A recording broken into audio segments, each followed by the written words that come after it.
Hey guys, okay, I wanted to hop on a quick live to see because I wanted to give some updates.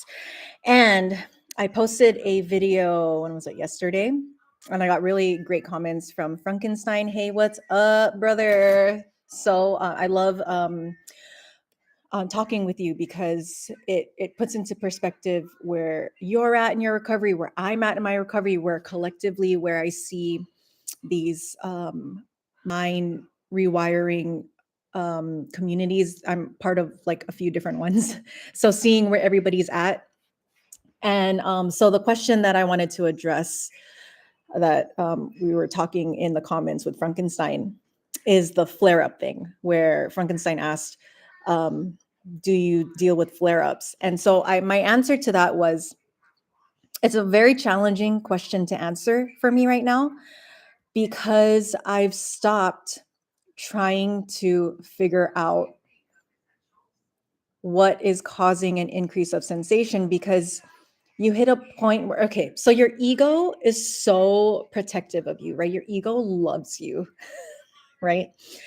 Your ego, if you get a flare up or if you've experienced any kind of emotional or physical discomfort, your ego is going to try to find a link, an association, so that to what caused it, so that you can avoid it in the future, right? It's always there. It's trying to protect you. Like, oh, and just a quick caveat with ego death. I used to think ego death was like this, like, yeah, we want to kill the ego. The ego is this horrible, menacing thing that has got us here in the first place and it has started all these problems. And I realized that that's kind of not the best approach with the ego either, because the ego is a part of us. This is what this whole shadow work stuff is. It's integrating every single part of ourselves, the shadow selves, like the parts that we don't like and that we would rather not have, and that's the ego. And so now when I hear the term ego death, I look at it as if we're giving the ego an honorary funeral, because it has been there. It's been trying so dang hard, expending so much time and energy and reasoning to just keep us safe.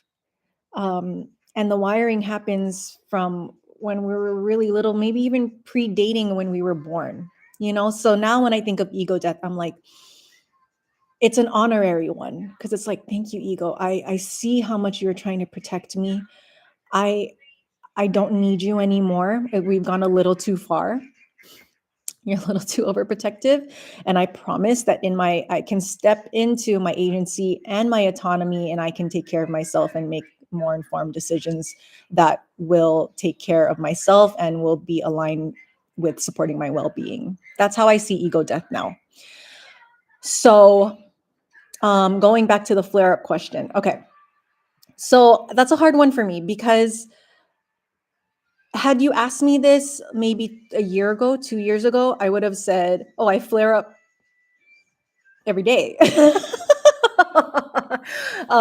Just because of the manner of the kinds of sensations that I deal with. Like, if you went on my website, I deal with like 30 plus, and they just keep rotating around. And but when I look at my family lineage, and I've talked a little bit about it on this channel. Like, if you guys know my family history.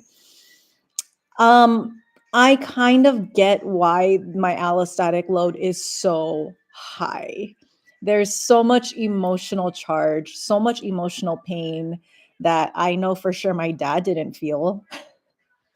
I know for sure my he's passed on now, but yeah, he did not feel it. That's why you turn to methamphetamines and jail, to cope with that. My mom, she's still living, and she's been going through her own thing too. And I know she has not allowed her shadow self to be integrated. Let's just put it that way. So I get, and I'm the oldest daughter of these two humans who couldn't find a way, to what is it? Empty their allostatic load in a healthy way, right? In an allowing method. So I get why I have been the bearer of all of this. So yeah, so going back to the flare up question, I don't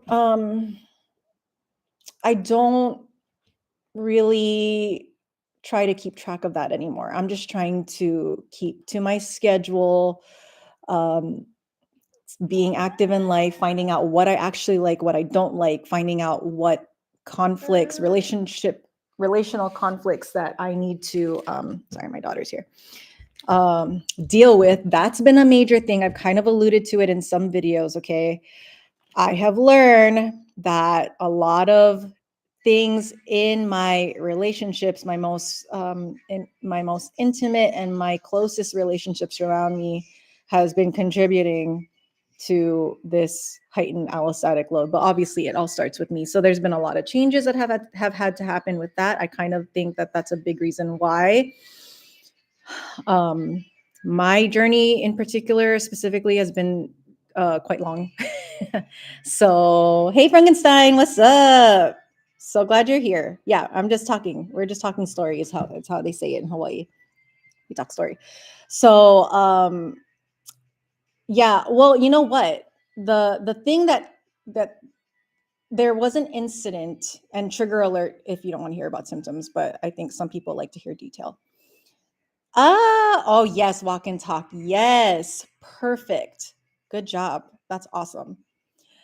Um, one singular incident for me killed my fear of flare-ups, and I'll explain. So I went on a date night with my husband, and this was really recent, actually. Uh, yeah, a few weeks ago. A few weeks ago, 2 weeks ago. Yeah, we went on a date, and then we got home. It was a good date without the kids. We got home, and I got triggered by something, like almost irrationally, especially coming off of a really good date where we were like enjoying each other. I got triggered emotionally about something, and I felt like the rage or whatever it was, that emotional charge. I felt it welling up in my body. So I was like, okay, I need to allow this. I need to feel this. I went into the bathroom and I pressed against the wall really hard because I was like, I need to move this rage. I need to move this anger. And I just knew, like, I've learned that, you just want to move the emotional charge out when it's coming up. So I pressed as hard as I could against the wall. And in my head, I'm going, oh, this is good allowing. This is good moving this rage or anger. And I knew it wasn't quite related to the incident that triggered it. I knew I was like, you can tell, right? Like, I was like, this is old rage. Like, this is not even mine. This is probably my dad's and his dad's and so on and so forth, or my mom's. And then, trigger alert, if you don't want to hear about symptoms, maybe sign off now. Then I was expecting to feel really good because I was like, oh, I allowed this huge anger and rage. And then it morphed into the most intense vertigo spell I have ever experienced. So I went to go lay on the bed. I'm trying to process my emotions and how I feel. And then, oh my God, intense vertigo. I think this was the most intense. Like, I just laid there for the rest of the night. I couldn't even open my eyes. And there was one point where the emotional, energetic charge like released. I literally felt the pressure release from the top of my head, from the crown of my head. And I've heard that when when you're releasing a lot of energy, it likes to come out the top of your head. I'm not sure if that's true, but that's what I was thinking about in the moment. And it just released, and I swear I was like, oh my God, my head is gonna explode. Like, that was so crazy. And then so I called it a night, and I could hear my husband like getting the kids ready for bed, but I was just like, I had my eyes closed and I just laid on the bed, and I was just like, we're just allowing this movement of like crazy rage. See, I thought I was feeling that rage when I was pushing against the wall, but then it was like, oh, we have way more buried under here. Just you wait. And so I just stayed in bed for the rest of the night. It was already evening anyway. So, and then the next day, because that was such an energetic release, I could feel in my body that I was like, I am integrating so much right now. So I told my husband, take the kids to school, take my daughter to your mom's. I'm gonna chill. Like, I'm gonna take it easy. And I didn't stay in bed all day. I mean, I got in the shower, I got ready. I actually woke up that day feeling much lighter. There was like a weight came off. So I was like, ooh, okay, a lot of rage was moved that last night. But I was like, that was so powerful and potent, and that was so much emotion and integration that I took it easy the next day. Um, so yeah, I just like, but I think I also needed the time to myself too. So I think there's a balance with all of that. There's a balance with all of that. Mine is most likely from the stress of losing my favorite YouTuber and a friend this week. Very fight or flight after hearing it. Yeah, it could that well, that is stressful. Absolutely. And I'm so sorry. That's a hard one. But also it's a trigger, right? Like when we excuse me, when we feel these things, it's a trigger. Um, so it might be triggering old emotional charge, like old grief might be wanting to come out and be felt and witnessed, and that's what this is triggering. I mean, yeah, that's what I'm learning. Like all these coping things, all these triggers, it's really just covering what we historically have not been able to or willing to feel. So it's all an invitation to allow, release, and it's such an antithesis to what the world and society teaches us, where if we feel any kind of discomfort, we suppress, we distract, you know? So, yeah, no, for sure. You know it. Like, it's, we have to allow these things because we're human, and society and people around us have historically taught us um, to not be human, to not feel our feelings, to not even just feel, but like to recognize what the heck are we even feeling, and do we even allow ourselves fully to witness ourselves feeling these things. And it's not easy. It's not easy. I keep saying that all the time. Like that's why when people, you know, they're asking like how do you deal with flare-ups and how do you handle this, and it's, I get it. It's not easy. I'm going through it too, like every single day. So it's not, but this is the way out. And I think the advantage to having a longer recovery, like I think I'm when December comes, I'm gonna hit 6 years. And for a lot of people, that's like nothing. That's like a baby, that's a baby time frame.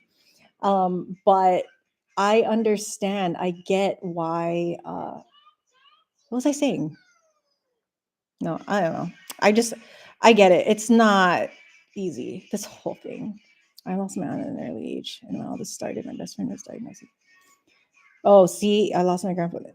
Oh, might be it. Yeah. So, right, a lot of grief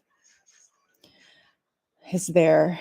Um, and you know what? I have the thing with grief too.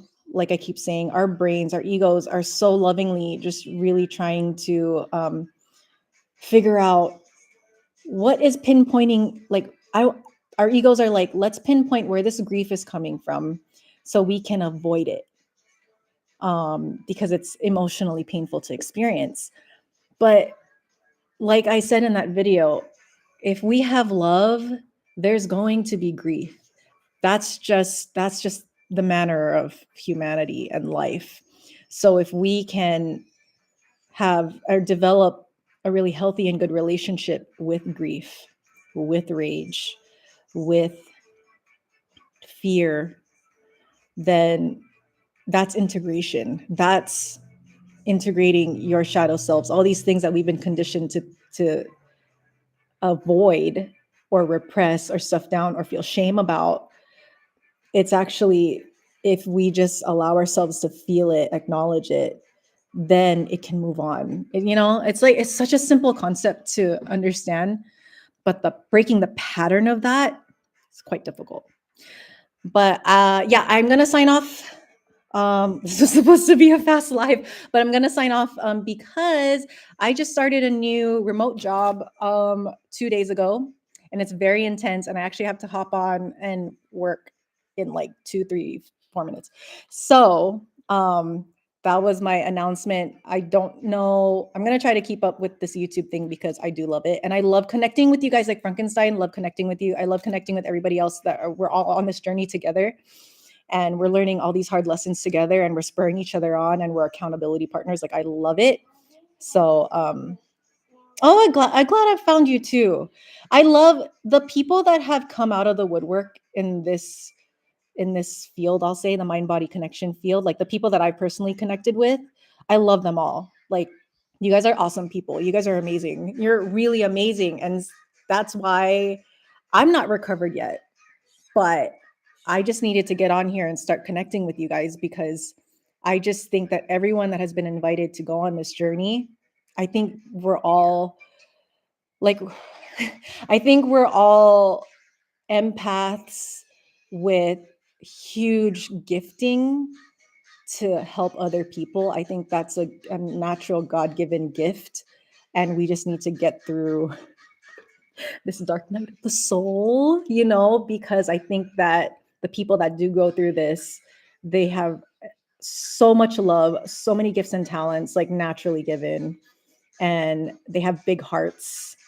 And this is like, the refinement, the refining of that so that we can use our gifts when this layer of what am I saying? This layer of the dark night of the soul, will be lifted, I guess I should say. One day we will be. Yes, I know, for real. Let me catch up with you. I've always been a person to avoid bad news. I think that's why I deal with that trigger. Yeah. Yeah. And it's hard because our world, we're so skewed to, look for the bad always. So it makes total sense that we're skewed that way. And a lot of this journey is skewing our way to looking for the good or just being freaking steadfast and neutral, you know, like being able to have a grounded sense of self, a regulated nervous system where if we're hit with something, we know that we can handle it physically, emotionally, mentally.